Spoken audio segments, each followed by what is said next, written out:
адам адалдан табу үшін адалдың не екендігін білу керек. Арамнан сақтану үшін арамның не екендігін білу керек.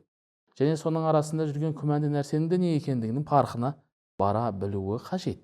Яғни мен сізге айтқым келіп жатқан нәрсе мынандай. Мен сіздерге айтқым келіп жатқан нәрсе, бұл іс намаз оқып ораза ұстаумен бітпейді. Бұл іс намаз оқып ораза ұстаумен бітпейді. Немесе зекет беріп қажылыққа барып келумен де бітпейді. Білесіз бе? Бұның ең қорқынышты жері, пайғамбарымыз саллаллаху алейхи уассалам бір хадисінде харам ас жегеннің дұғасының қабыл болмайтындығын айтқан. Бұның тағы бір үлкен қатері бар, қаупі бар. Себебі Алла мен сізді байланыстыратын ортадағы не? Дұға ғана. Егер дұғаңыз қабыл болмаса, сіз кім боласыз? Өзіңіз бір ойланып көріңіз. Дұғаңыз қабыл болмайтын болсаңыз, сіз кімсіз Құдай үшін? Дұғаң қабыл болмайтын болса, сен Аллаға керексіз адамсың деген сөз. Рыздығынан қорықпай-ақ қой. Құдай рыздығыңды береді.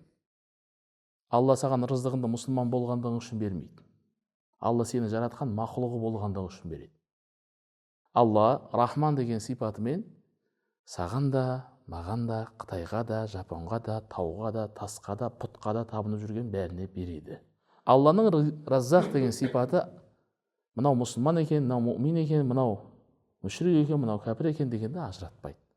Өзінің жаратқаны болғандықтан Алла оны рыздықсыз қалдырмайды.